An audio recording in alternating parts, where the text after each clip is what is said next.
दासा सर्व काळ सुखाचा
पिके पापानाश पुण्य पिके पापानाश पुण्य पिके म्हणे घरी होय म्हणिया राजा मारी होय म्हणिया राजा मारी होय म्हणिया राजा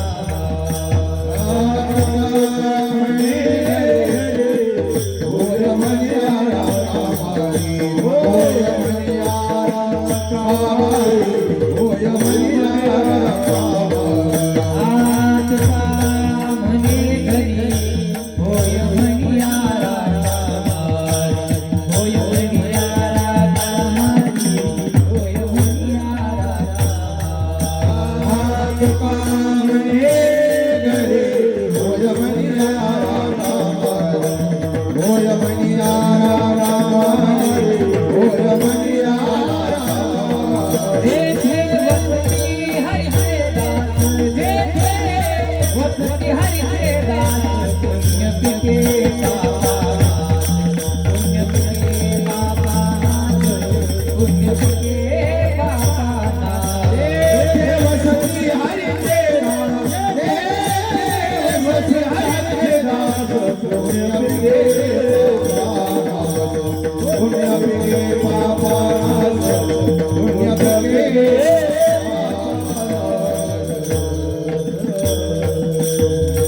विठोबार कुमारी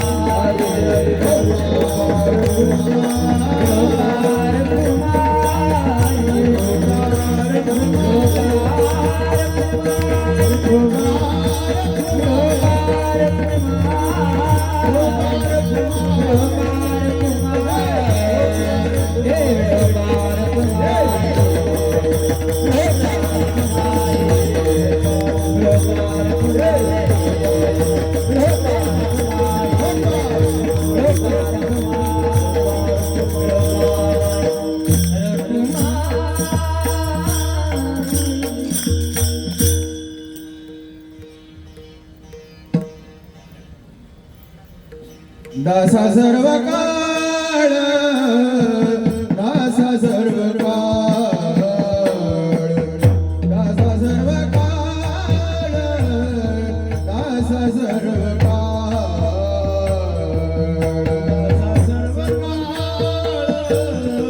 दासा सर्व काळ दासा सर्व काळ दासा सर्व काळ इथे सुखाचा कल्लोळ तेथे सुखाचा कल्लोळ तेथे वसती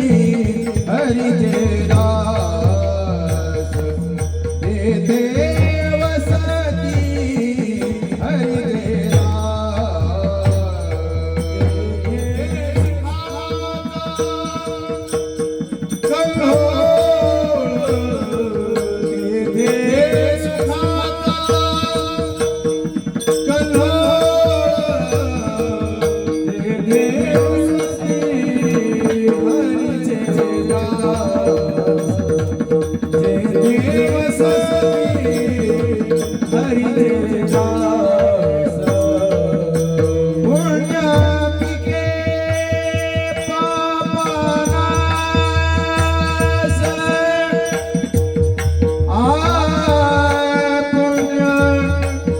पुण्य पिके पापानाश पुण्य पिके पापानाश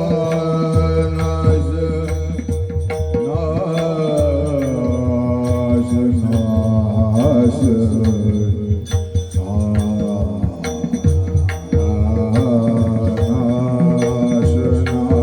नाश पुण्य पिके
दासा सर्व काळ, दासा सर्व काळ, तेथे सुखाचा कल्लोळ, जेथे वसती हरीचे दास, पुण्य पिके पापानाश, फिरे सुदर्शन घेऊन या नारायण, जेथे वसती हरीचे दास, पुण्य पिके पापानाश.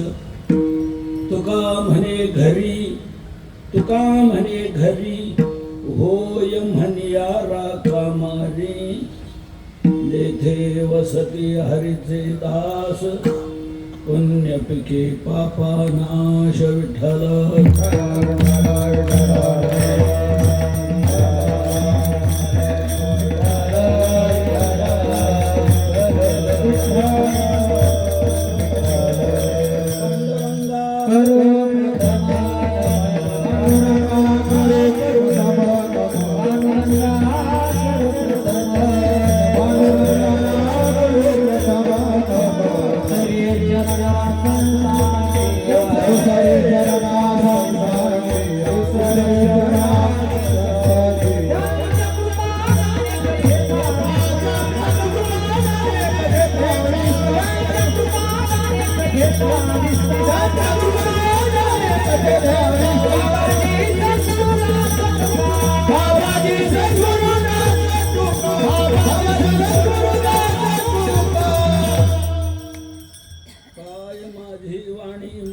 संतांसी रंजवू चित्तासी आपुलिया, योऽन्तः प्रविश्य मम वाचमिमां प्रसुप्तां सञ्जीवयत्यखिलशक्तिधरस्वधाम्ना.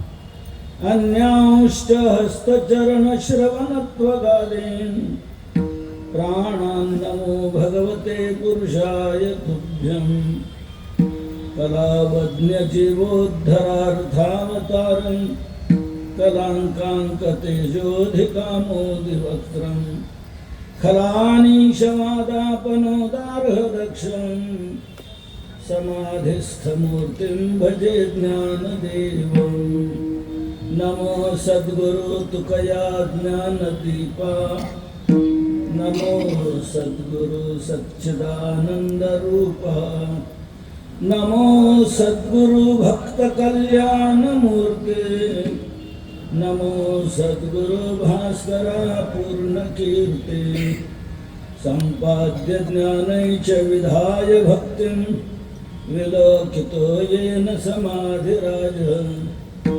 वैराग्यवन्तं सुविचारयुक्तं नमामि जोगं शिरसा गुरुं तम् आत्मरूप गणेश स्मरण सकळ विद्यांचे अधिकरण तेच वंदू श्री चरण श्री गुरूंचे ते नमस्कारुनी आता दासा सर्व काळ तेथे सुखाचा कल्लोळ जेथे वसते हरिचे दास पुण्यपिके पापानाश प्रस्तुत सेवेकरता घेतलेला अभंग हा संत हृदय सम्राट विश्ववंद्य विश्वसंत विश्वभूषण जगद्गुरु तुकोबाराय यांचा. या अभंगातून जगद्गुरु तुकोबाराय हरीचा जो दास झालेला आहे त्या दासाची सर्व सुखरूपता दाखवून हरी त्या दासाच्या दास्यत्वाला काय प्रतिसाद देतो ते या अभंगातून तुकोबाराय स्पष्ट करत आहेत. आजचा दिवस अतिशय महत्त्वाचा आहे. आज संत हृदय सम्राट विश्ववंद्य विश्वसंत विश्वभूषण जगद्गुरु तुकोबाराय यांची जयंती आहे. आज सकाळी तुकोबारायांची जयंती संपन्न करून गाथांजर म्हणून इकडे आले म्हणून आजचा दिवस धन्य आहे, महत्त्वाचा आहे. पवित्र ते कुळ पावन तो देश जेथे हरीचे दास जन्म घेतले. तो देश पवित्र आहे, ते कुळ पवित्र आहे. म्हणून आपल्या या महाराष्ट्र भूमीचा एक गौरव म्हणजे जगद्गुरु तुकोबाराय आणि ज्ञानोबाराय या दोन्ही संतांची जन्मभूमी आहे महाराष्ट्र. आणि दोन्ही संत इंद्रायणीच्या तटाकावरच जन्माला आलेले आहेत, देहू आणि आळंदी. तर जन्माला जीवनात काय करावं म्हणजे काय घडू शकतं हे समजावं या उद्देशाने हा मग आज मी सेवेला घेतलेला आहे. मनुष्याने आपल्या जीवनात एक केलं पाहिजे, काय त्याने देवाचं दास व्हायला पाहिजे. इतरांचं दास होऊच नाही, पण देवाचं दास झाल्याशिवाय मात्र राहूच नाही. कोणी म्हणाल का, त्याचं कारण सांगतो. इतरांचं दास होण्यात हानी आहे आणि देवाचं दास होण्यात लाभ आहे. मग आपली हानी व्हावी वाटते का आपल्याला लाभ प्राप्त व्हावा वाटतो, हा ज्याचा त्याने निर्णय घ्यायचा आहे. हानी होऊ नये आपल्या जीवनात असं जर वाटत असेल तर त्याने इतराचं दास बनूच नाही. आणि लाभच लाभ पदरात पडावा मिळावा असं वाटत असेल तर देवाचं दास झाल्याशिवाय राहू नये. तुकोबारायांच्या स्पष्ट भाषेत थोडंसं बोलतो. तुकोबारा म्हणतात, तरच जन्माला यावं जर विठोबाचा दास व्हायचा तरीच जन्माला यावे, दास विठोबाचे भावे, दास विठोबाचे भावे, दास विठोबाचे भावे. तरीच जन्माला यावे, दास विठोबाचे भावे, दास विठोबाचे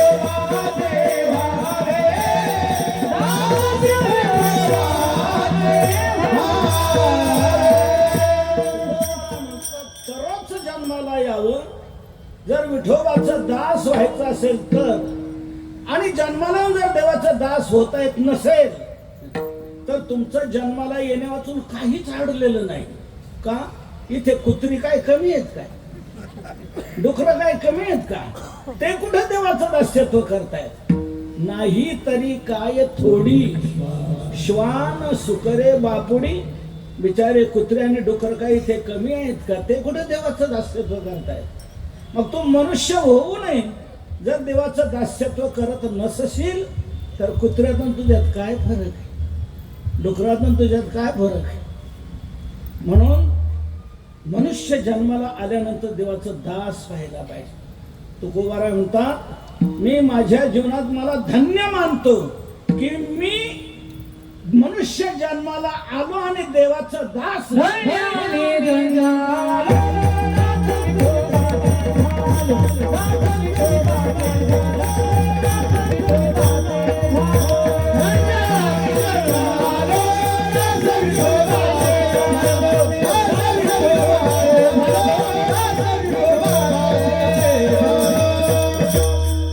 आम्ही जन्मालो आणि दास विठोबाचे झालो.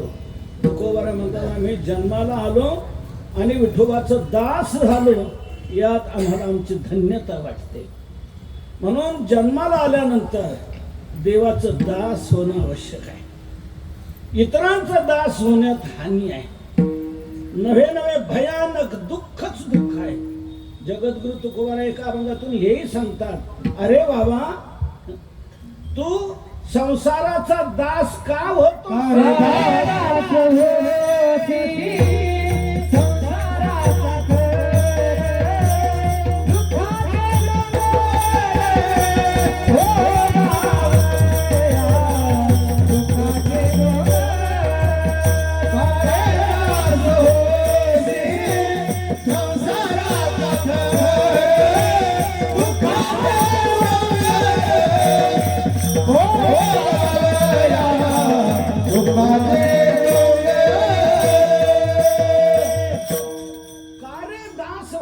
संसाराचा खर दुःखाचे डोंगर भोगावया.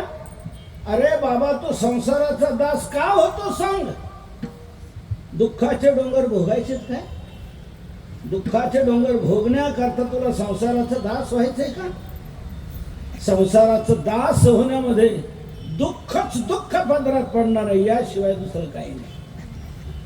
म्हणून देवाचं दास व्हा म्हणजे सुखच सुख आहे, लाभच लाभ आहे. संसाराचं दास होण्यात हानी आहे. एक गैरसमज मात्र होऊ देऊ नका. तुकोबाराय संसाराचा दास का होतो सांगा असं म्हणतात. याचा अर्थ तुकोबारायांचा संसार करण्याला विरोध आहे असं कोणी समजू नका. कारे दास होसे संसाराचा घर. संसाराचा दास का होतो सांग तुकोबाराय म्हणतात. म्हणजे या म्हणण्यातून कोणी असा अर्थ काढेल की संसार करण्याला तुकोबारायांचा विरोध आहे, असं नाही. संसार करण्याला विरोध नाही, संसाराचं दास बनण्याला विरोध. पुन्हा लक्षात घ्या, संसार करण्याला तुकोबारायांचा विरोध नाही. का नाही? अन्यत्र तुकोबारांनी म्हटलेले सुखाने संसार करावा.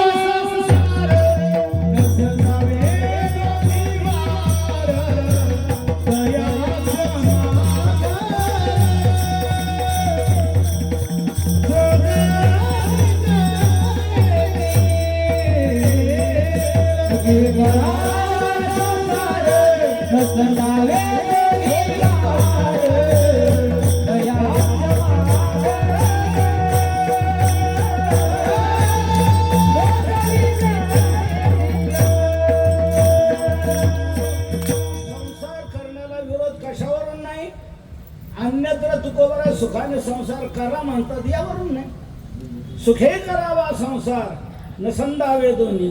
सुखाने संसार करा असं म्हटलेलं आहे. म्हणून तुकोबारायांचा संसार करण्याला विरोध नाहीये, संसाराचं दास बनण्याला विरोध आहे. तुकोबारायांचाच काय, कोणत्या संतांचा संसार करण्याला विरोध नाही. कोणी म्हणेल तुकोबाराय गृहस्थाश्रमी होते, ते कसं म्हणतील संसार करू नका म्हणून? सुखाने करा हे तू म्हणणार, ते गृहस्थाश्रमी होते असं नाही. कोणत्याच संतांनी संसार करण्याला विरोध केलेला नाही. ब्रह्मचारी असणारे ज्ञानोबारायांनी देखील संसार करण्याला विरोध केला नाही. उलट असू द्या तुमचा संसार. असली संसारी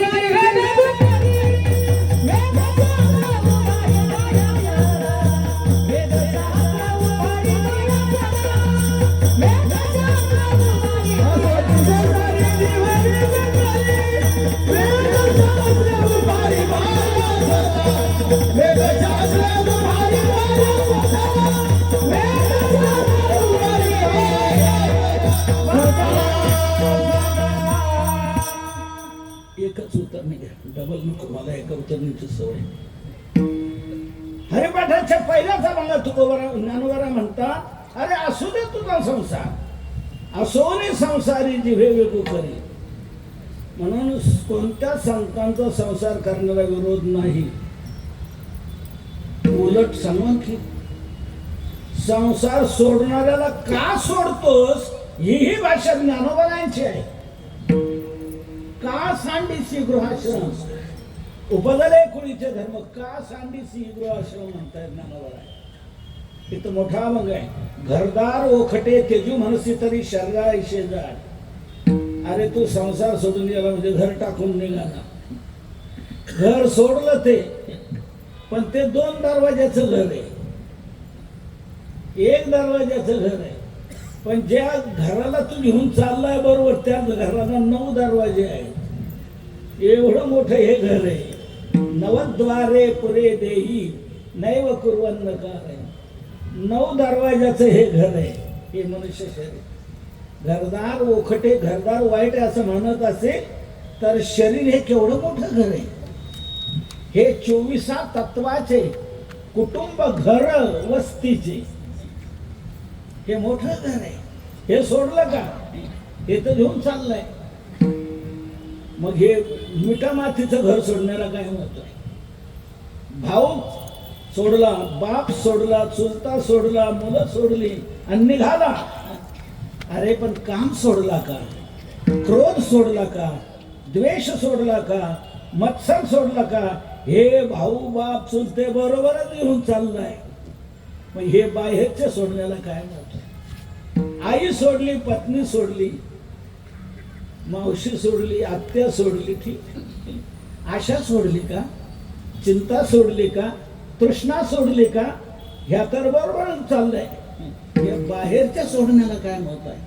म्हणून कोणत्याच संतांनी संसार करण्याला विरोध केलेला नाही. सुखाने करा म्हटले. आणि एक सांगू, त्यांनी स्वतःही केलेला आहे.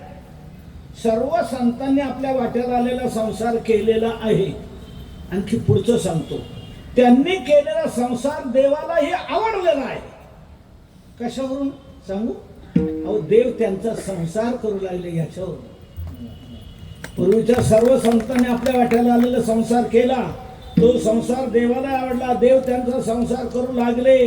चर्म रंगू लागे कबीराच्या मागे सजन कसाया माळ्या सावत्यास नरहरी सोनारा चोख्या मेळा संगे. सर्व संतांनी आपल्या वाट्याला आलेला संसार केला. तो संसार देवाला आवडला. देव त्यांचा संसार करू लागले. म्हणून देवाचं आणि संसाराचे वाकडं नाही, संतांचं संसाराचे वाकडं नाही. त्यांनी केलेला संसारही देवाला आवडला. पुढे मी एक महत्वाचं वाक्य बोलतो, त्याचा कोणी गैरसमज करू नका. त्यांनी केलेला संसारही देवाला आवडलेला आहे. पण आपण करत असलेला परमार्थही देवाला आवडत असेल की नाही कोणाच ठाऊक. त्यांचा संसारही देवाला आवडला. आपण परमार्थ म्हणून जो करतो तो परमार्थ तरी देवाला आवडत असेल का? आपला परमार्थ कोणत्या दर्जाचा आहे ज्याने त्याने अंतर्मुख होऊन याचा धांडोळा घेतला पाहिजे. आपण जे भजन करतो ते देवाला आवडत असेल का? आपण जी वारी करतो ते देवाला आवडत असेल का? पुढचं आणखी एक कटू वाक्य वापरतो, आपण जे कीर्तन करतो ते कीर्तन देवाला आवडत असेल का याचा विचार केला पाहिजे. अंतर्मुख होऊन देवाला आवडणारं कीर्तन कोणतं आणि आपण करत असलेलं कीर्तन कोणतं?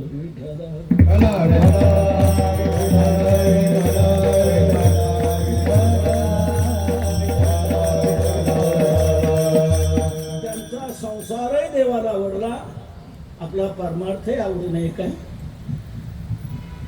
तर संसार करण्याला देवाचा विरोध नाही आणि संतांचा विरोध नाही.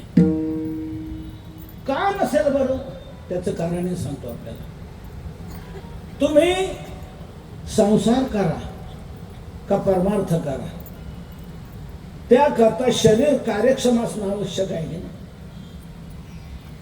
शरीर कार्यक्षम असणं आवश्यक आहे. संसार करा का परमार्थ करा. संसार करायचा, शेतीवाडी करायची, शरीर कार्यक्षम पाहिजे. मार्केटला जायचं, तिथे 4-4 तास उभं राहायचं, गिऱ्हाईकाशी झुंज द्यायची, पहाटे 3लाच उठून जायचं मार्केटला. नांगर धरायचं, शेती करायची, उद्योग करायचे, शरीर कार्यक्षम पाहिजे की नाही? तसंच परमार्थ करायचा, शरीर कार्यक्षम पाहिजे की नाही? पायी वारीला जायचं ज्ञानोबरायांच्या सोहळ्याबरोबर, सकाळी 6 ते रात्री 10. पुण्याचा पहिला मुक्काम, सासवडचा मुक्काम. शरीर कार्यक्षम पाहिजे की नाही? रिंगणात खेळायचं, शरीर कार्यक्षम पाहिजे की नाही? पावल्या खेळायच्या, शरीर कार्यक्षम पाहिजे की नाही? 2 तास उभं राहायचं कीर्तनाला, जागर करायचा, कार्यक्षम पाहिजे की नाही? आता एक लक्षात घ्या, संसार करण्याकरता शरीर कार्यक्षम पाहिजे, परमार्थ करण्याकरता शरीर कार्यक्षम पाहिजे. आणि ते कार्यक्षम कधी राहील? देहात, पोटात गोळा भरांना जायचे म्हणजे नाही. कथेची सामुग्री ते अवसानावरी, नको जाऊ देव भंगा, गात्रे माझी पांडुरंगा. शरीर माध्यम खरु धर्म साधनम. सर्व धर्म साधना सिद्ध होण्याकरता शरीर कार्यक्षम असायला पाहिजे. आणि शरीर कार्यक्षम तेव्हाच राहील त्याच्यात गोळाभर अन्न जाईल तेव्हा. अहो, जेवायला थोडासा अर्धा तास उशीर झाला तरी माणसाला सहन होत नाही. वाढ पहिला, अरे बाबा जरा वेळ आहे, थोडस ते काम करून ये, तो अजिबात जमणार नाही. पहिलं खायला देते मला होणार. म्हणजे अर्धा तास जेवायला उशीर झाला तर तो सहन होत नाही.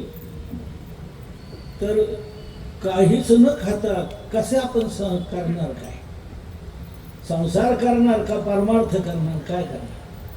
म्हणजे शरीर कार्यक्षम राहण्यासाठी त्याच्यात गोळाभरांना गेलं पाहिजेच, तरच शरीर कार्यक्षम राहील, आवाका धरून राहील आपण म्हणतो.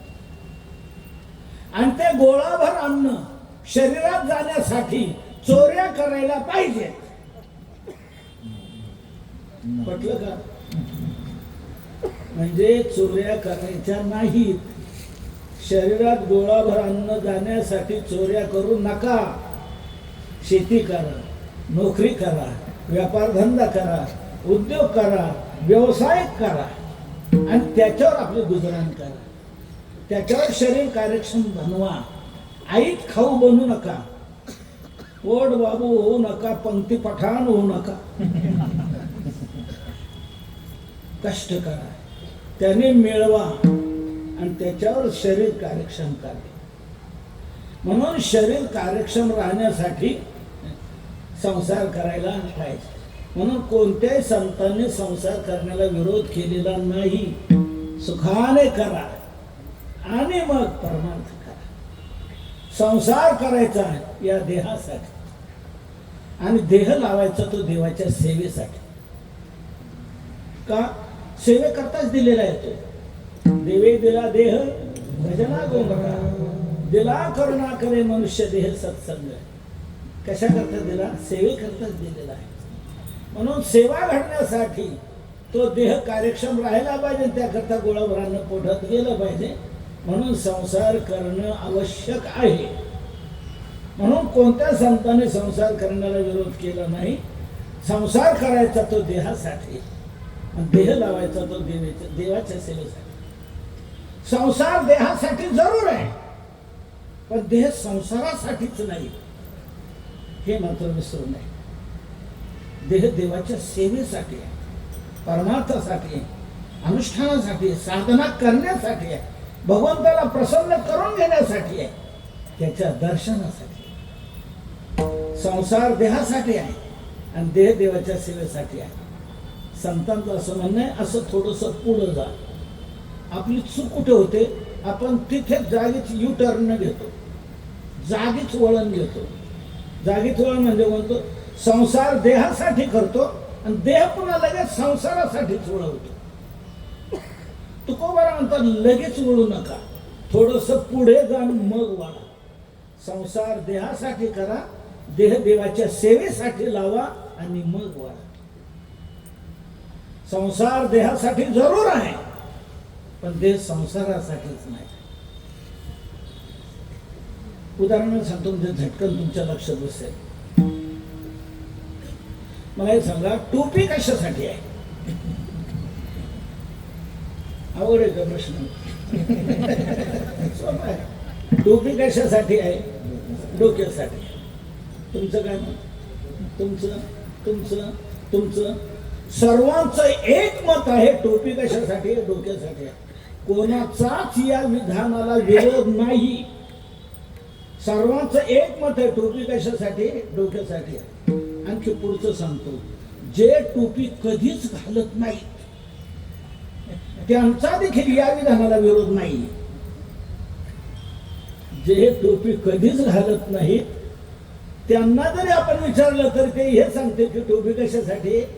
डोक्यासाठी. म्हणजे सर्वांचं एक मत आहे, टोपी कशासाठी? डोक्यासाठी. आता माझा पुढचा प्रश्न असा आहे, डोकं कशासाठी आहे? म्हणजे टोपी ठेवण्यासाठी. मला सांगा, डोकं टोपी ठेवण्यासाठी आहे का? टोपी डोक्यासाठी जरूर आहे, पण डोकं टोपीसाठीच नाही. डोक्याने काही वेगळं डोकून पाहायचंय, त्याच्यासाठी डोकं आहे. केवळ टोपी अडकवण्यासाठी याची रचना नाही. वेगळे तत्व, परमात्मा तत्व डोकून पाहण्यासाठी डोकं आहे. तसं संसार देहासाठी आहे, पण देह संसारासाठीच नाही. देह देवाच्या सेवेसाठी आहे. त्याकरता या देहाचा उपयोग केला पाहिजे. म्हणून तुकोबारा म्हणतात, संसाराचं दास होऊ नका, देवाचं दास व्हा. देवाचं दास व्हा. संसाराचा दास का व्हायचं नाही? मी आपल्याला पुढे सांगेन. देवाचा दास का व्हायचं? आपल्याला हवं काय याचा पहिला निर्णय घ्या. आपल्याला जीवनात काय हवं आहे? दुःख हवं आहे का सुख हवं आहे? आपल्याला सुख हवं आहे, दुःख नको आहे. मग दुःख जर नको आहे तर ज्याच्यात दुःख भरलेलं आहे तिथे जाऊन रडण्यात पडण्यात काय अर्थ आहे? संसाराचं दास बनण्यातून पदरात काय पडणार आहे? दुःखाचे डोंगर भोगावे, दुःखाचे डोंगर भोगावे लागणार आहे. का? संसाराकडे तो स्टॉक आहे. म्हणून संसारात स्टॉक कोणता आहे?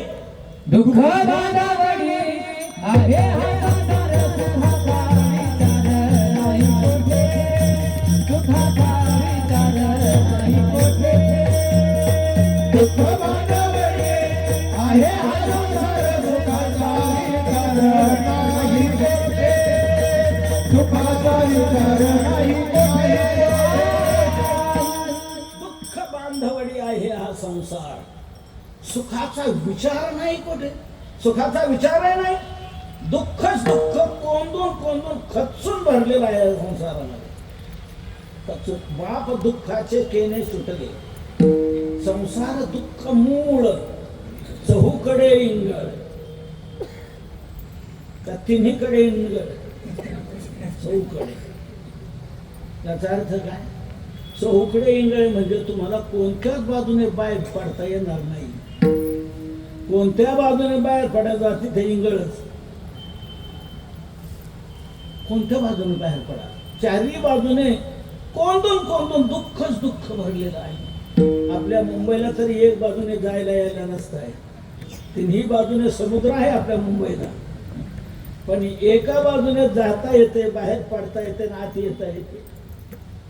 पण या संसारात चारही बाजूने इंगळ चिंगळ पूर्ण आहे. कुठून तुमची सुटका होणार? दुःखालाच सामोरं जावं लागणार आहे. म्हणून संसार पुरेपूर दुःखाने भरलेला आहे. तिथे सुख मिळेल कसं? मग तो का करायचा आहे? हे खळग भरण्यासाठी, पोट भरण्यासाठी, कुटुंब धारणेसाठी, कुटुंबाच्या निर्वाहासाठी करायचा आहे. संसार करायचा, शेती करायची, व्यापार धंदा करायचा, उद्योगपतीही व्हायचं, सगळं जे जे करायचंय त्याच्यातून एकच फल पोट भरणं. त्याच्यापेक्षा दुसरा काय उपयोग आहे सांगा? तुम्ही किती कमवा, किती मिळवा, किती काय करा, याच्यातून फक्त उपयोग पोट भरणं एवढंच. यापेक्षा वेगळं काही हा संसार देऊ शकत नाही. म्हणून याच्यातून मिळणार ते दुःखच मिळणार. आणि आपल्याला तर सुख हवं आहे. मग सुख हवं आहे, याच्यातून दुःख मिळणार आहे. मग ज्याच्यातून सुख मिळणार आहे तिकडे आपण लागलं पाहिजे की नाही? हे करायचं कशाकरता? खळग भरण्यासाठी. संसार करायचा, कुटुंब धारणेसाठी आपल्यावर जबाबदारी आहे. आपली पत्नी आहे, आपले आई वडील आहे, आपले मुलं बाळ आहे, त्यांचं शिक्षण आहे, हे सर्व काय नाही. याच्यासाठी आपल्याला मार्केटला जायला पाहिजे, नोकरी करायला पाहिजे, उद्योग करायला पाहिजे. या कुटुंब निर्वाहासाठी ती जबाबदारी आपल्यावर आहे.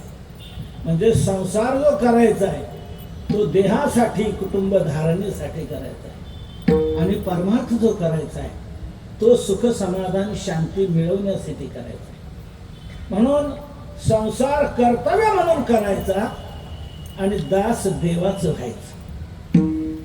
संसाराचा दास नको. संसाराचा दास झाला की तो तुम्हाला दुःखच देणार.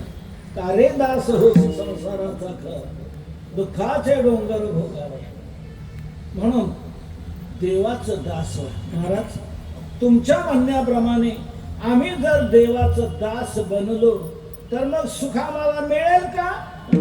तुकोबाराव म्हणतात मिळेल का म्हणजे भगवंताचा दास जो बनलेला आहे त्याला सर्व काळ सुखाचे कल्लोळच्या कल्लोळ प्राप्त होतात. हेच अभंगाच्या पहिल्याच्या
देवाचा दास व्हा.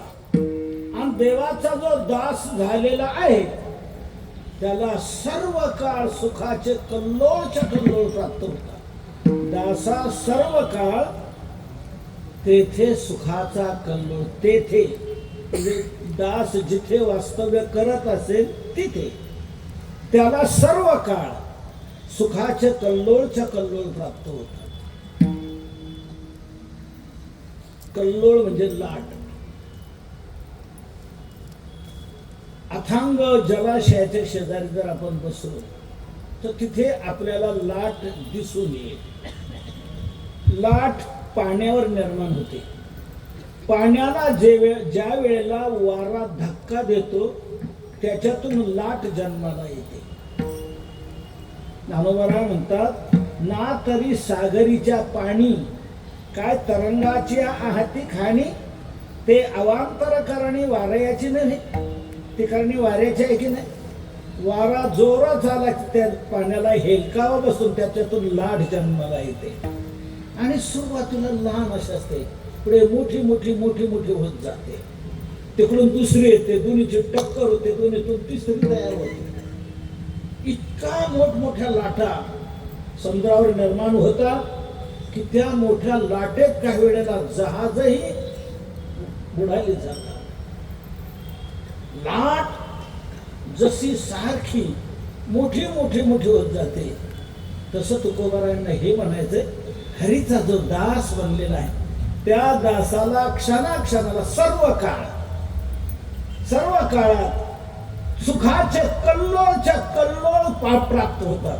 नवीन नवीन लाट, नवीन नवीन सुखाचा अनुभव त्या दासाला जीवनात येतो. त्या सुखाला कधीच कमतरता पडत नाही, कधीच नाही. ते वाढतच जात. मेघे उतार चढते, ते वाढत जात. प्रत्येक क्षण वर्धमानम, नारद महर्षीने आपल्या भक्ती सूत्रात म्हटलेलं आहे, प्रत्येक क्षणाक्षणाला ते वाढत वाढत वाढत वाढत जात. मुक्ताच्या जीवनातलं सुख आणि दासाच्या जीवनातलं सुख या दोन्हीमध्ये हा फरक आहे. मुक्ताच्या जीवनात जे सुख आहे ते स्थिर स्वरूपाचं आहे, त्याच्यात चढ उतार नाही. स्थिर स्वरूपाचं सुख आहे, चढ उतार नाही. पण दासाच्या जीवनात जे सुख आहे ते मात्र सारखं चढत जाणार आहे, वाढत जाणार आहे. आणि ते एका दिवसाला नाही, प्रत्येक क्षणाला वाढणार आहे. सुख घडोघडी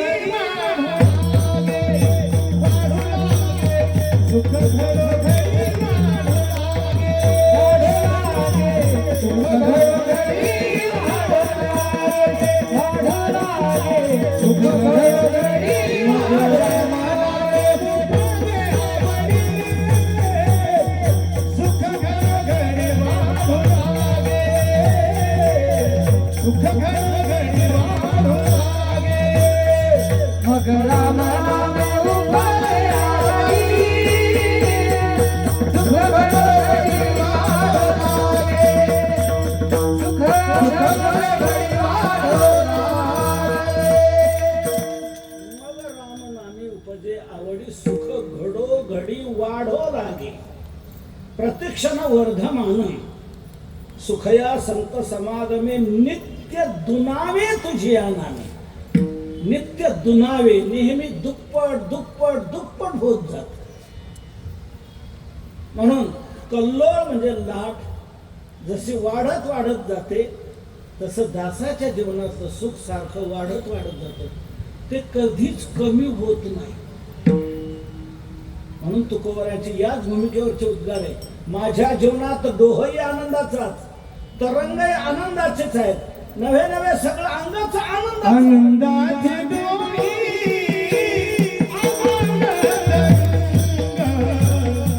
आनंदाचे डोही आनंदाचे डोही आनंदाचे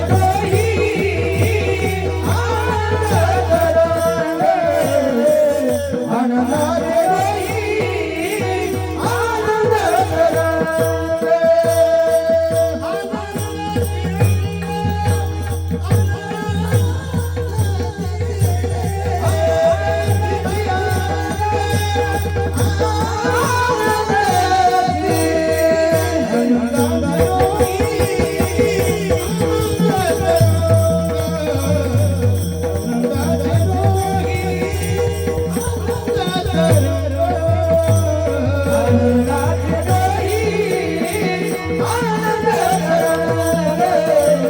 आनंदाचे डोही आनंद आनंदाचे डोही आनंद तरंग आनंदाचे अंग आनंदाचे त्या सुखाचे 3 निकष सांगितलेले आहेत. तुका म्हणे सुखा अंत पार नाही लेखा. त्या सुखाला अंत नाही, त्या सुखाला पार नाही आणि त्या सुखाचं मोजमाप होत नाही. अंत नाही, पार नाही आणि लेखा नाही.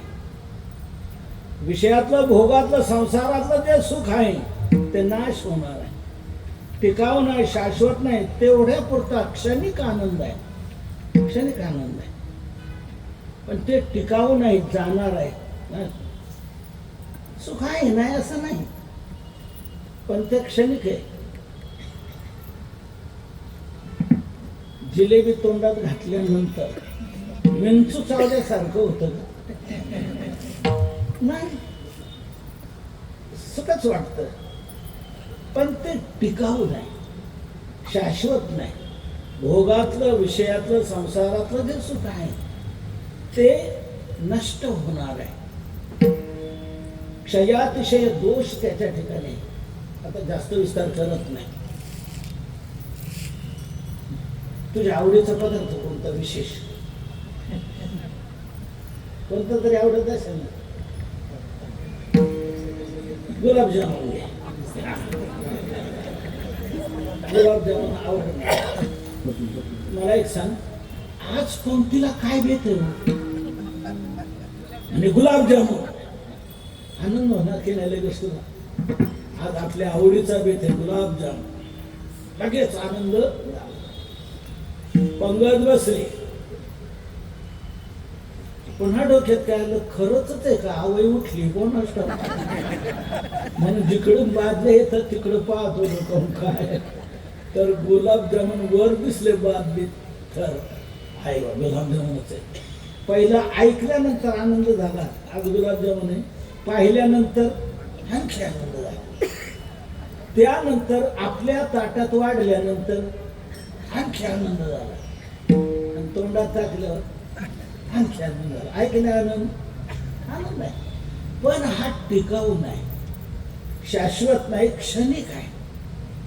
मला हे सांग, खाऊन खाऊन तू किती खाशील गुलाबजामुन? पाव किलो, अर्धा किलो, 1 किलो, 2 किलो वाढणार. ते मी कशाला कमी करू? खाणार तुम्ही.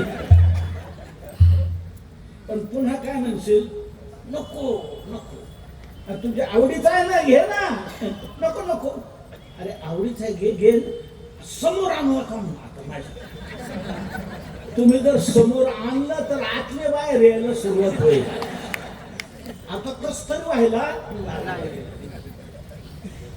गुलाबजामुन आहेत असं ऐकल्यावर झालेला आनंद खाल्यावरही राहिला का? खाल्यावरही तो गेला, उलट त्याच्यात दुःख वाटायला लागले. म्हणजे विषयातला, संसारातला, भोगातला जो आनंद आहे असा क्षणिक आहे, त्या नाश होणार आहे. पण दास्यत्वातला जो आनंद आहे, भगवंताच्या दास्यत्वातून जे सुख प्राप्त होणार आहे ते कधीच नष्ट होऊ शकत नाही. ते वाढतच वाढत जातं. पुढते घडे चढते सेवन आगळे, चढते आगळे सेवन, ते इतकं विशेष खूप खूप वाढत जातं. त्याचा नाश कधी होत नाही, दुःखाचा स्पर्श होत नाही त्या सुखाला कधीच. दुःख ते कैचे नये स्वप्नासी, नाटक म्हणतात. स्वप्नातही दुःख येऊ शकत नाही, मग जागृतीत कुठलं? आता आणखी पुढचं सांगतो. दुःखाचे डोंगरावडे प्रसंग जरी प्राप्त झाले तरी ते दुःखाचे डोंगरावडे प्रसंगही याचा आनंद घालवू शकत नाहीत.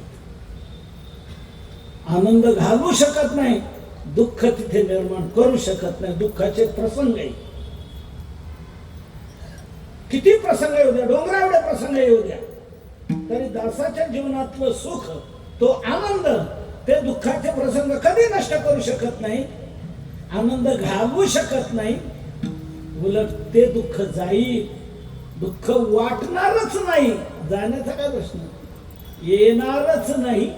प्रसंग येणार, प्रारब्धवशात दुःखाचे प्रसंग प्राप्त होणार, पण दुःखाचा परिणाम होणार नाही. पुन्हा सांगतो आपल्याला, मला हे सांगा, आपल्या जीवनात आपलं दुःख, आपलं दिवाळं निघालं, निघू नये कोणाचं, पण समजा निघालं, दुःख होणार की नाही? दुःख होणार. बाहेर खोलीच्या बाहेर पडत नाही, 6 महिने अंथरून धरून राहतो, काय तोंड दाखवायचं जगाला? बाहेर पडत नाही, दुःखच धरून राहतो. काय झालं? त्याने ते दिवाळी निघाल्यापासून त्यांनी असंच धरले अंथरून, ते काय बाहेर पडत नाही, काय नाही, सारखं तेच दुःखच दुःख. तुकोबारांच्या जीवनात दिवाळं निघालं, दुःखाचा प्रसंग प्राप्त झालाय की नाही? दिवाळं निघालंय की नाही? मग तुकोबारांना दुःख झालं का? बरे झाले देवा निघाले दिवाळे, बरे अनुष्काळे बरे अनुष्काळे, बरे झाले देवा निघाले दिवाळे, बरे अनुष्काळे विनाले, बरे अनुष्काळे. बरं झालं म्हणतो तुकोबार, बरे झाले देवा निघाले दिवाळे, दिवाळं निघालं, बरं झालं. बरी या दुष्काळे पीडा केली, या दुष्काळाने पीडा केली, बरं झालं. त्याच्यात आणखी दुःखात दुःख असं झालं, पत्नी अन्न करता मेली त्या दुष्काळात. दुष्काळे अटिले द्रव्य नेला मान, स्त्री एक अन्न करिता मेली. ऐक नाही, दुःखात आणखी दुःख. ऐक नाही, आपली पत्नी मरण संसारातलं सर्वात मोठं दुःख आहे. पत्नी मरण पावणं ही सर्वात मोठा दुःखाचा कळस आहे सांसारिक जीवनामध्ये. दुष्काळामध्ये पत्नी मरण पावले, पण तुकोबारांवर त्या दुःखाचा परिणाम नाही झाला. दास्यत्वातला आनंद ते पत्नीचं मरणाचं दुःख घालू शकले नाही. दिवाळं निघालं ते दुःख आनंद घालू शकले नाही. तुकोबारा म्हणतात, बरं झालं, बाईल मेली मुक्त झाली, देवे माया सोडली, आता परमार्थाला मोकळा झाला म्हणतो. दुःखाचे प्रसंग आले तर ते दुःखाचे प्रसंग आनंद घालू शकत नाही, तो सर्व काळ राहतो. दासा सर्व काळ तेथे सुखाचा कल्लोळ, सुखाचे कल्लोळच्या कल्लोळ लाटात हेलवता आनंदाचा असे हेलकावेच सुटतात. मग तया सुखा अंत नाही पार, मग तया सुखा अंत नाही पार, मग तया सुखा अंत नाही पार, मग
तया सुखा अंत नाही पार. अंत नाही पार, अंत नाही पार नाही.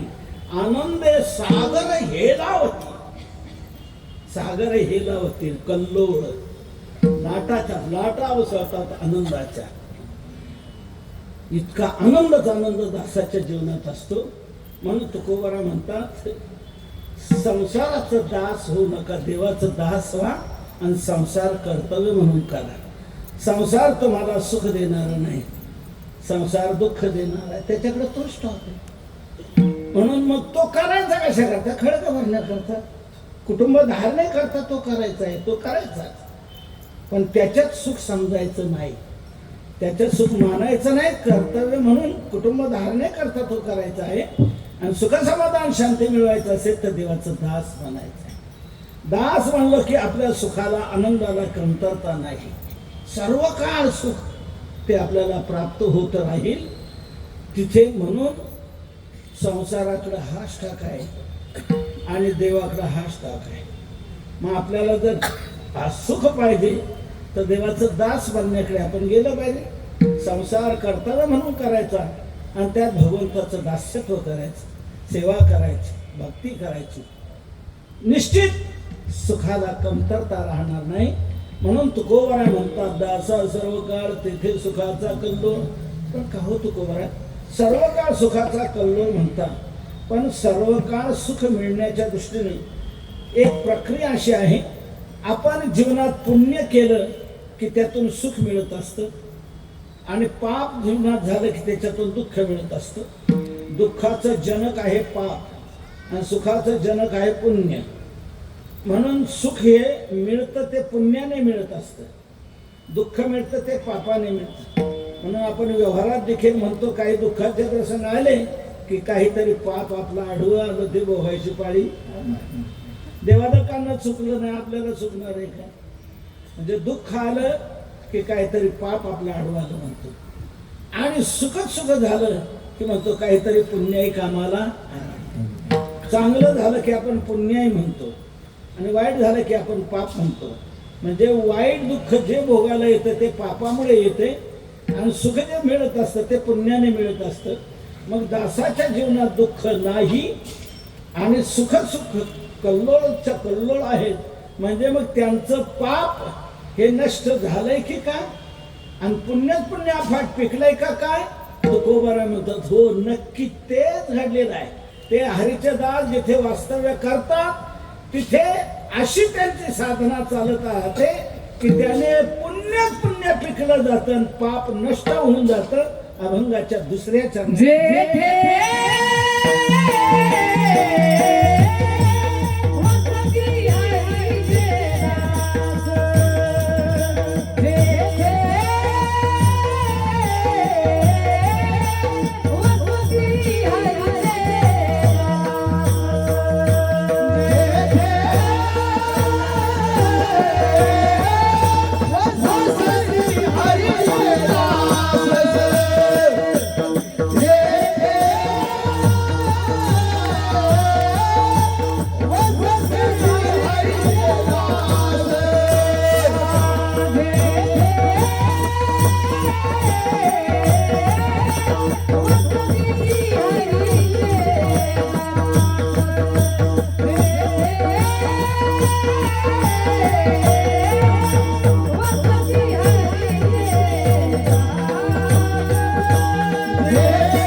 करतात तिथे ह्या दोन गोष्टी घडतात. कोणतं? पुण्य पिके आणि पापा नाश. पुण्यच पुण्य पिकलं जातं आणि पाप नष्ट होऊन जात. का घडतात ह्या दोन्ही गोष्टी? तर हरीचे दाय जिथे वास्तव्य करतात तिथे काय लाडू पोळ्या बसतात का गप्पा मारत बसतात? ते दिनरजनी हाच धंदा. गोविंदाचे पवाडे एका जनार्दनी नित्य हरीचे कीर्तन सदा नाम घोष करू हरिकथा. नित्य नामचिंतन हे त्यांचं चालू असतं आणि नामचिंतन हे दुहेरी फलदायी आहे. नामचिंतन हे पाप नष्ट करतं आणि पुण्यच पुण्य पिकवतं. हरिपाठातच या दोन्ही गोष्टी स्पष्ट सांगितलं. हरि उच्चारणी अनंत पाप राशी जातील लयासी क्षण मात्रे. किती जातील जळतील पापे जन्मांतरे. जन्म जन्मांतरातली पाप नष्ट होऊन जातात. अनंत राशीच्या राशी नष्ट होऊन जातात. आणि हरिमुखे म्हणा पुण्याची गणना. मुखाने हरिनाम चिंतन करण्यातून पुण्यच पुण्य पिकलं जातं. मोजमाप कोणी करू शकत नाही. अफाट पिकलं जातं पुण्य. म्हणून पाप नष्ट झाल्यामुळे दुःख नाही आणि पुण्यच पुण्य पिकल्यामुळे सुखाला कमतरता नाही. तेथे सुखाचं कंडोळ. असा आनंदच आनंद दासाच्या जीवनात सातत्याने घडत राहतो. कोणी म्हणेल पापामुळे दुःख येते. पाप नाही म्हणून दुःख नाही. पण एवढंच नाही, दुःखाला कारण दुसरे असू शकतात. काही वेळेला दुसऱ्याच्या अपराधाने आपल्याला दुःख भोगण्याची पाळी येते. आपण डांबरीच्या खालून चाललोय, बाजूने चाललोय, तर मागून मोटरसायकल वाला धडकला ना आपल्याला, पाडलं खाली, पाय मोडला. आता हे दुःख आपल्याला झालं की ना कशाने? दुसऱ्याच्या अपराधाने झाले. त्याच्या अपराधाने आपल्याला दुःख भोगण्याची पाळी आली. तसं मग दासाच्या जीवनात पाप नाही म्हणून दुःख नाही म्हण, ठीक आहे. पण काही मूर्ख लोक दासालाही पीडा देण्याकरता धावतात ना. दासाला उपद्रव देतात की नाही? अनेक भक्तांचा छळ केलेला आहे की नाही? मग त्यावेळेला तर दुःख होईल की नाही? तुकोबारा म्हणतात नाही. दासाच्या बाबतीतलं एक वैशिष्ट्य सांगतो. दुसरा कोणी दुःख द्यायला जर जाणून बुजून जरी आला तरी भगवान त्याच्या रक्षणाकरता तिथे तत्पर असतो. भगवान त्याच्यावर कुठलाही आघात होऊ देत नाही. त्याकरता तो इतका तयारीत असतो. कुठली त्याची तयारी असते? तुकोबारा ती तयारी अभंगाच्या 3ऱ्या चरणात सांगताय. फिरे सुदर्शन, फिरे सुदर्शन, फिरे सुदर्शन, फिरे सुदर्शन,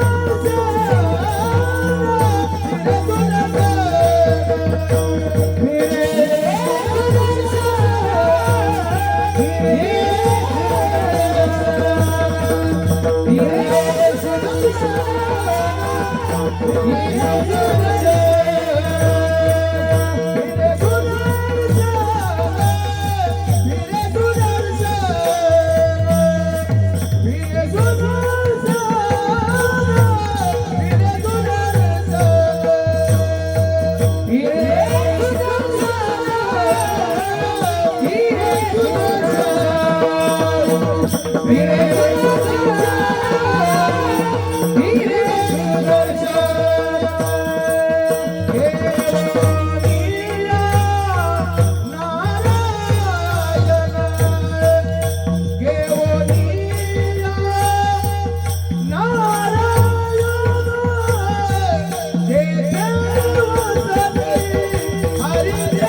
सुदर्शन चक्र घेऊन सारखा फिरत असतो.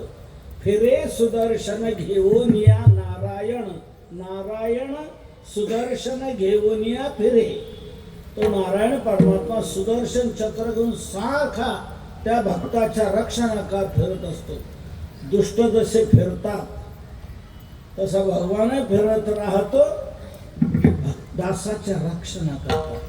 नवे नवे शंख चक्र गदा भगवंताने जे आपल्या हातात धारण केलेले आहे कशा करता?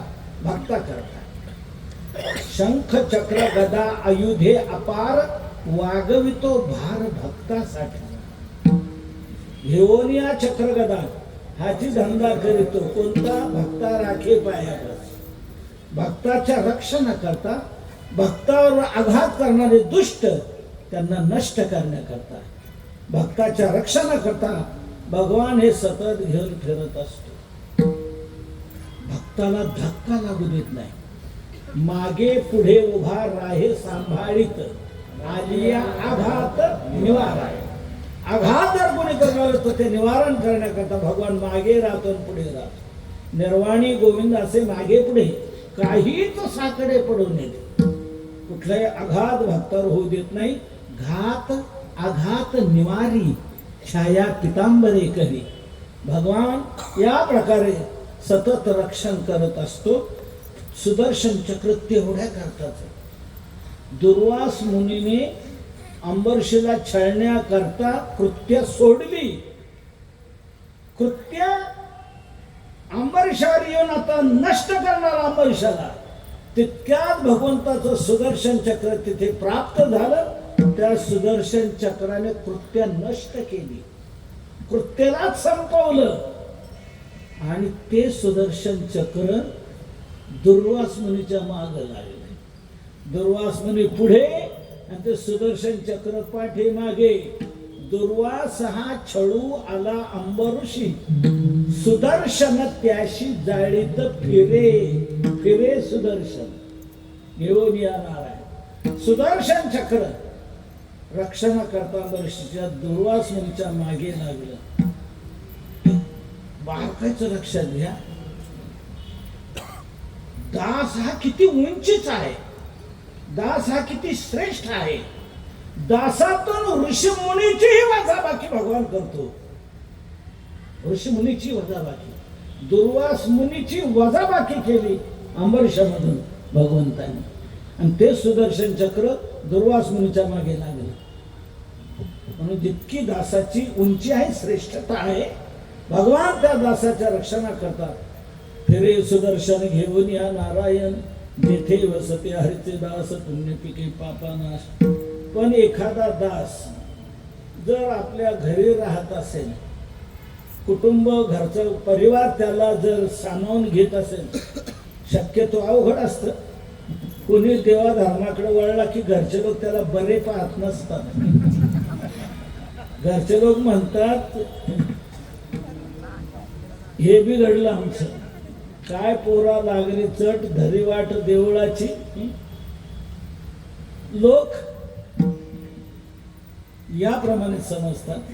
पण एखाद्या घरच्या परिवाराचं दासाचं जर जमत असेल तर दास आपल्या घरात आता राहतोय, आपल्या परिवारात राहतोय, मग दासाकडे लक्ष देण्याची काही गरज नाही असं समजून भगवान घरी असलेल्या दासाकडे दुर्लक्ष करतो का?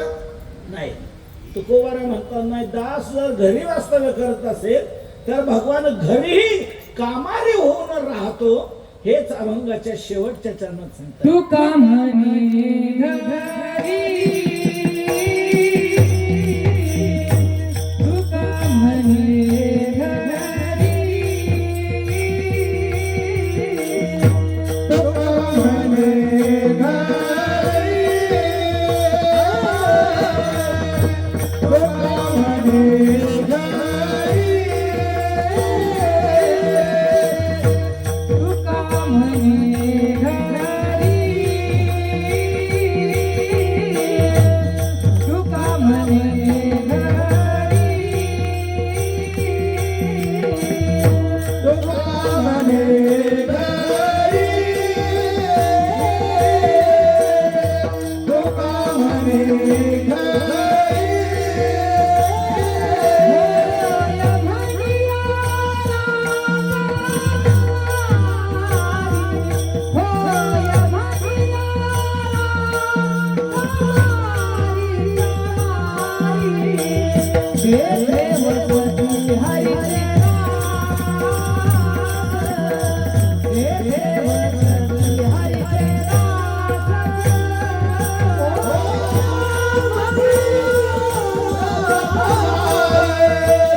तुका म्हणे घरी होय म्हणियारा कामारी, घरी म्हणियारा कामारी होय.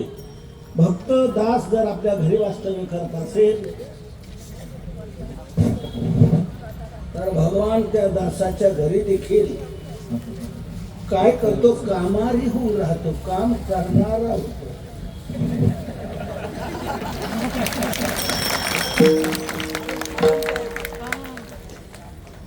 तो भारावला जातो. आता भक्ताच्या दास्यत्वाचा भार भगवंताला हे सर्व करायला लावतो. कामारी होऊन भक्ताच्या घरची कोणतीही काम तो करतो, कोणतीही काम करणारा.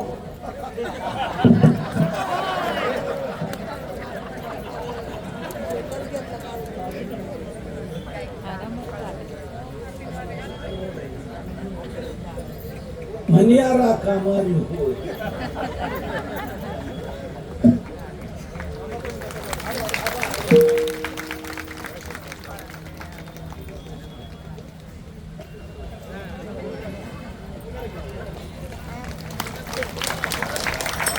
जेवणात फळापर्यंत पोचलं पाहिजे.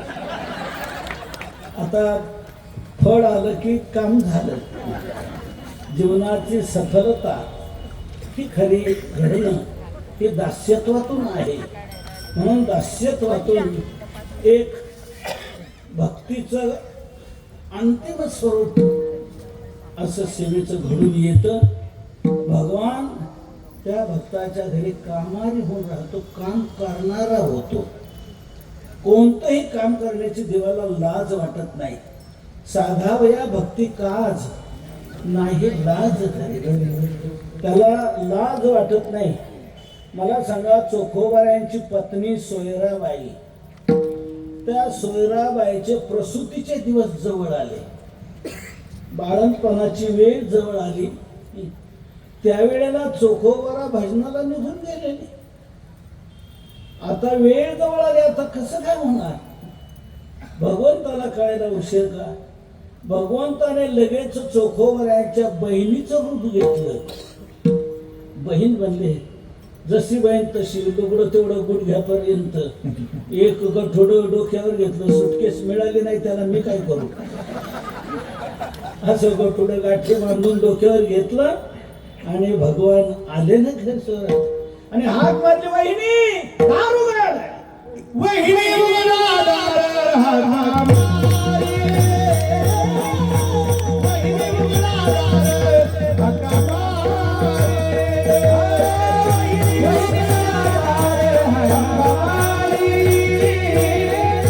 वहिनी उघडा दार, हाका मारी. वहिनी उघडा दार,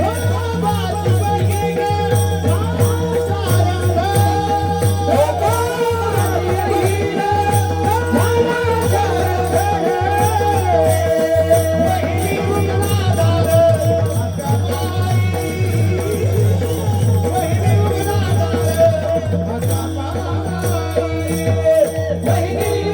सारंग, चोखोबाची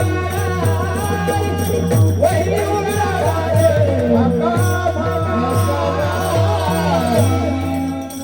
चोखोबाची बहीण झाला शारंगधर. वहिनी उघडा द्वार हाका मारे.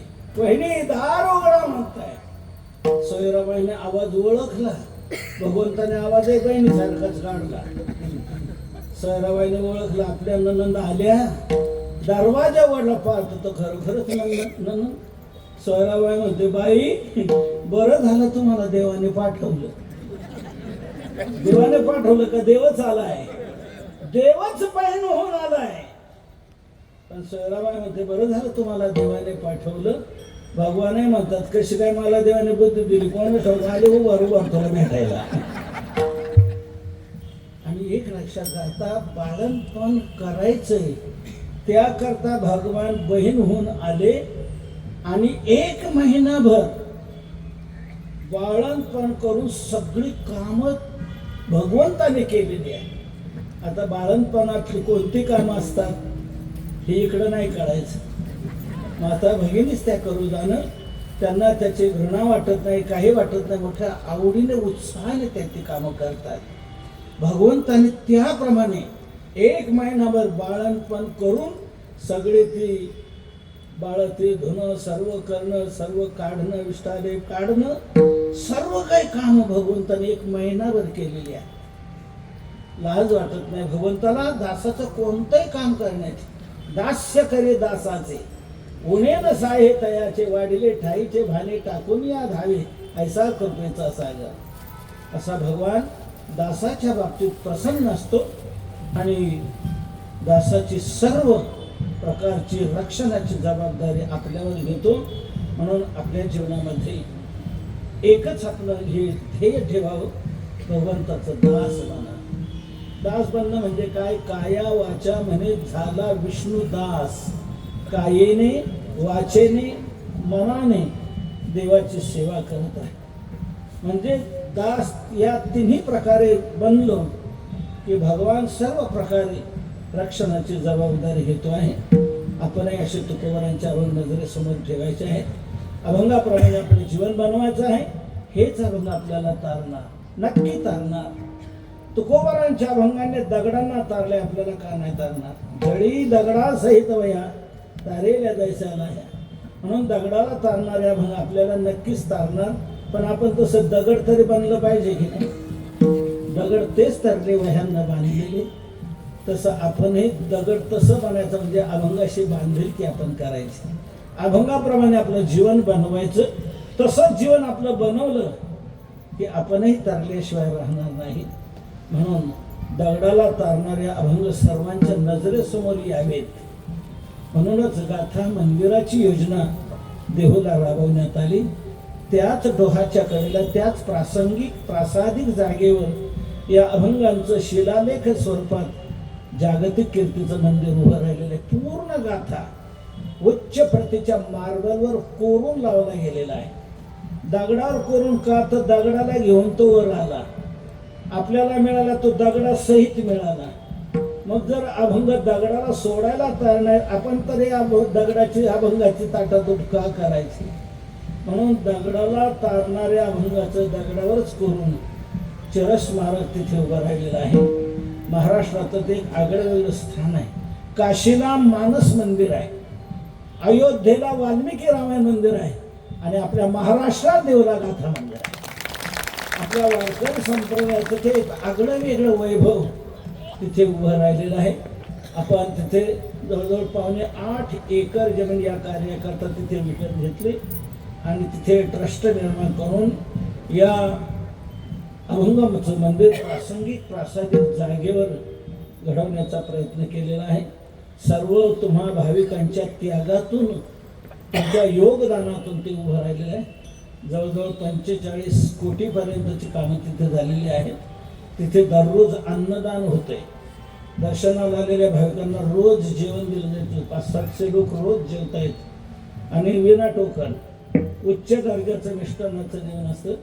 तसंच दर बुधवारी आयुर्वेदिक पद्धतीप्रमाणे शारीरिक चिकित्सा करून मोफत औषध दिलं जातं. हे आरोग्यदान आहे. त्याचप्रमाणे ज्ञानदान आहे. मुलांना तिथे शिक्षण दिलं जातं. अभंग दगडावर करून लावले ते जगाच्या हृदयावर करायचे, जगापर्यंत पोचवायचे. म्हणून गुरुकुल पद्धतीने विद्यालय निर्माण करून तिथे या अभंगाचा अभ्यास करून या अभंगाचं हृदगत संतांचे विचार जगापर्यंत पोहोचवायचे आहेत. म्हणून याकरता ते विद्यालय सुरू केले. त्या मुलांची राहण्याची सोय, जेवणाची सोय, शिक्षणाची सोय तिथे आहे. आता सध्या 150 मुलं तिथे शिक्षण घेत आहेत. तर त्या मुलांची राहण्याची, जेवणाची, शिक्षणाची सोय. कोणी म्हणेल मग फी तर खूप असेल. लक्षात घ्या, एक नाही पैसा नाही. राहणं मोफत, जेवण मोफत, शिक्षण मोफत. मुलांनी फक्त एक करायचा, अभ्यास करायचा, आणि तो त्यांनीच केला पाहिजे. मुलांनी अभ्यास करायचा, त्याच्या बाकीच्या गरजा ट्रस्टने भागवायच्या आणि या प्रकारे समाजापर्यंत ते पोचवायचा प्रयत्न करायचा. असं त्या ठिकाणी अनेक समाजोपयोगी कार्य तिथे राबवली जात आहेत. अजूनही तिथे आपल्याला 15 कोटीची कामं अजून करायची आहेत आणि आता त्याची काही अडचण नाही. आतापर्यंत लोकांनी, जनतेने लाखोने नाही कोटीने सहकार्य केलेलं आहे. आता राहिलेल्या 15 कोटीची कामाची अडचण नाही. का नाही? राहिलेले लोक अजून बरेच आहेत म्हणून नाही. राहिलेल्या लोकांनी राहिलेल्या कामाकरता जोर मारावा. एकाच वाक्यात सांगतो, ज्यांना तुकोबारांपासून आपल्याला काही मिळालंय असं वाटत असेल, तुकोबारांच्या अभंगाचे काय आपल्यावर उपकार आहेत अशी जाणीव ज्यांना धक्का देत असेल, त्यांनी आत्मीयतेने या कार्यात यथाशक्ती सहभागी व्हायचे. त्याचा अनंत पटीने आपल्याला दुवा मिळाल्याशिवाय राहणार नाही. आपण सर्वांनी ते पाहिलेलंच असेल. जर कोणी अजून पाहिलं नसेल तर या पहा, देहुला त्या डोहाच्याच कडेला कसं ते सुंदर जागतिक कीर्तीचं मंदिर उभं राहिलेलं आहे. आता 25 फेब्रुवारी ते 6 मार्च असं 10 दिवस तिथे मोठा कार्यक्रम, विजेचा सोहळा होणार आहे. तुकोबारांचा सदैव वैकुंठगमन सोहळ्याचा कार्यक्रम 10 दिवस मोठ्या उत्साहाने होणार आहे. गाथा पारायण तिथे घडणार आहे. ताला स्वरात खूप सुंदर रीतीने गाथा पारायण तिथे घडते. कीर्तन प्रवचन चांगले ऐकायला मिळत आहे. तर आपण 4-5 हजार लोक तिथे असतात. मोठा तो उत्सव होत असतो. त्यावेळेला यामध्ये आपल्याला ते सर्व कळून येईल. आता त्वरा झाल्या असेल तर आता जाऊन याला हेच लवकर उदा पहा कसं ते महत्त्वाचं जागतिक कीर्तीचं मंदिर उभं राहिलेलं असो. तर हे गाथा मंदिरावर होणाऱ्या ज्या सर्व गोष्टी आहेत, झालेल्या ज्या आहेत, त्या तुम्हा सर्वांच्या त्यागातून आहे. तर राहिलेले तेही सर्व घडणार आहे. हा ट्रस्ट आहे, रजिस्ट्रेशन आहे, याचं नियमित ऑडिट होत आहे. या ट्रस्टला 80G कलमाने आयकरात सवलतचं सर्टिफिकेट आहे. ज्यांना इन्कम टॅक्स पडत असेल त्यांच्या इन्कम टॅक्समध्ये सूट मिळेल अशी या ट्रस्टला मिळालेली आहे, ती सवलत आहे. समाजोपयोगी कार्य सर्व तिथे राबवली जात आहे. तेव्हा आपण जरूर या सेवेत भाग घ्या. घ्या आनंद लुटा आणि तुकोबरायांची सेवा आपल्याकडून घडली जावी. काय काय आहे हे मी सांगितलेलं लक्षात नसेल राहिलं तर ते पुन्हा लक्षात येण्यासाठी आम्ही एक तुकोबराय दिनदर्शिका प्रकाशित केलेली आहे. गाथा मंदिराचं चित्र आणि त्याच्या पाठीमागे गाथा मंदिराची सर्वांगीण माहिती, आजपर्यंत काय झालं आणि इथून पुढे काय करायचं आहे आणि ते कसं केलं पाहिजे आणि त्याला आम्ही काय प्रतिसाद देणार आहोत, ती कृतज्ञता आम्ही कशी प्रगट करणार आहोत, ह्या सर्व गोष्टीचा त्यामध्ये उल्लेख केलेला आहे.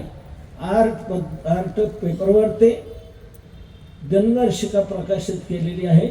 पूर्ण वर्षभराचं पंचांग कॅलेंडर रूपाने आपण प्रकाशित केलेलं आहे.